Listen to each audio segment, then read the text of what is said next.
Dear friends, আসসালামু আলাইকুম। Dear friends, বরাবরের মতো আজকেও আপনাদের মাঝে খুবই ইম্পর্টেন্ট একটি প্রোগ্রামিং ভিডিও নিয়ে আবারও আপনাদের সামনে হাজির হলাম। তো ডিয়ার ফ্রেন্ডস, আজকে আমি আপনাদেরকে দেখাবো juki LBH-1790 AN এই মডেলের বাটনহোল সুইং মেশিনের কিভাবে আমরা অটো অ্যাডজাস্টমেন্ট করব। আমরা রোটারি হুক টাইমিং করার সময় যে অ্যাডজাস্টমেন্টটা করে থাকি সেই প্রোগ্রামটা কিভাবে আনবো সেটাই দেখাবো। তো ডিয়ার ফ্রেন্ডস, এভাবে আমরা যদি টাইমিং করি তাহলে সেই ক্ষেত্রে আমাদের মেশিনের যেই প্যাটার্নটা সেট করা থাকে সেই প্যাটার্ন থেকে আমরা চাইলে নিডল বারটা লেফট এবং রাইট সাইডে রেখে আমরা রোটারি হুককে একুরেটভাবে অ্যাডজাস্টমেন্ট করতে পারি এবং টাইমিং করতে পারি। আর যদি আমরা ম্যানুয়ালি যদি আমরা মেশিনের পাওয়ারটা যদি অফ করে দিই, অফ করে যদি আমরা নিডল বারটা যদি ডানে এবং বামে যদি নিয়ে যদি টাইমিং করি তাহলে সেই ক্ষেত্রে দেখা গেছে আমাদের নিডল বারটা অনেকখানি আপ ডাউন করে। এতখানি আপ ডাউন করে যদি আমরা টাইমিং করি তাহলে সেক্ষেত্রে হবে কি আমাদের একুরেট যে টাইমিংটা সেটা আমরা আনতে পারবো না। তো আমাদের যে প্যাটার্নটা আমরা চালাবো অনেক সময় দেখা গেছে বিভিন্ন ফেব্রিক্সের সাথে বিভিন্ন ঝামেলা হয়। তো যেই ফেব্রিক্সের সাথে যে প্যাটার্নটা আমরা রাখবো সেই প্যাটার্নটা আগে আমাদেরকে সিলেক্ট করে নিতে হবে।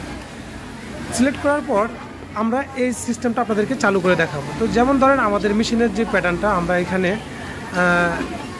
9 নম্বর প্যাটার্নে 10 mm যে সুইং হোলটা আছে সেটা করব।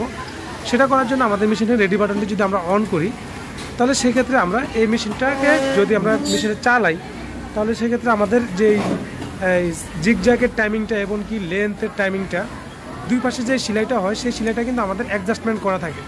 যেমন আমাদের কতটুকু চিকন মোটা দরকার এবং কি বারটে কতটুকু হওয়া দরকার একুরেট আমাদের অ্যাডজাস্টমেন্ট আমরা করে নেই। করে নেওয়ার পরে যদি আমরা রোটারি হুকটা টাইমিং করি তাহলে আমরা নিডল বারটা একুরেটভাবে লেফট এবং রাইট সাইডে আমরা করতে পারবো।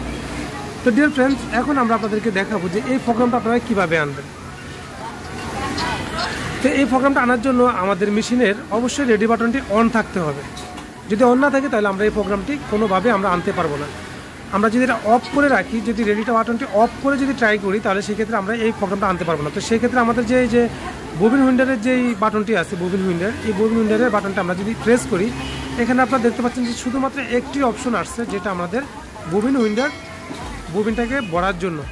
এখন আপনারা যদি এই মেশিনটাকে যদি ববিন উইন্ডারের জন্য ব্যবহার করেন তাহলে সেক্ষেত্রে এই যে চিহ্নটা ডাউন, এই ডাউন চিহ্নটা যদি চাপ দেন তাহলে আপনারা এই মেশিনের প্যাডেলটি যদি চাপ দেন তাহলে সেক্ষেত্রে আমাদের মেশিনটা অটোমেটিকলি চলতে থাকবে। তো আমরা এটাকে এখন আপনাদেরকে দেখাবো যে এই যে আমরা টাইমিং করার জন্য যে ম্যানুয়ালভাবে আমরা যে নিডল বারটাকে ঘুরে আনি, সাইকেলভাবে ঘুরে আনি, সেটা কীভাবে করবেন। সেটা করার জন্য আমাদেরকে এই মেশিনের রেডি বাটনটি অন রাখতে হবে, অর্থাৎ এই লাইটটি আমাদেরকে জ্বালিয়ে রাখতে হবে। জ্বালিয়ে রাখার পর আমরা এই ববিন উইন্ডারের এই বাটনটি আবার প্রেস করব। আবার প্রেস করার পর এখানে দেখেন আপনারা এখন দুইটি অপশন চালু হয়েছে, একটি হলো গিয়ে ডাউন বাটন আর একটি হলো গিয়ে প্লাস বাটন। একটু ভালো করে লক্ষ্য করবেন, একটি হলো ডাউন বাটন, একটি হলো গিয়ে প্লাস বাটন। এখানে আমরা চাইলে ববিন উইন্ডারও নিতে পারবো। এখানে যদি আমরা ডাউন বাটন চাপ দিই তাহলে আমরা ববিন উইন্ডারটি যেভাবে প্রথমে করে দেখাইছিলাম সেভাবে হবে। আর যদি আমরা প্লাস বাটনটি চাপ দিই তাহলে আমাদের সামনে এই অপশনটি চালু হয়ে যাবে। আমি আবারও দেখাচ্ছি আপনাদের বোঝার সুবিধার্থে। এই অপশনটা কিন্তু অনেকে বুঝে উঠতে পারে নাই। আমি মেশিনের পাওয়ারটা অফ করে নিলাম। অফ করার পরে আমরা মেশিনের পাওয়ারটা আবারও অন করলাম। অন করার পর এখন আমি মেশিনটাকে রেডি করলাম।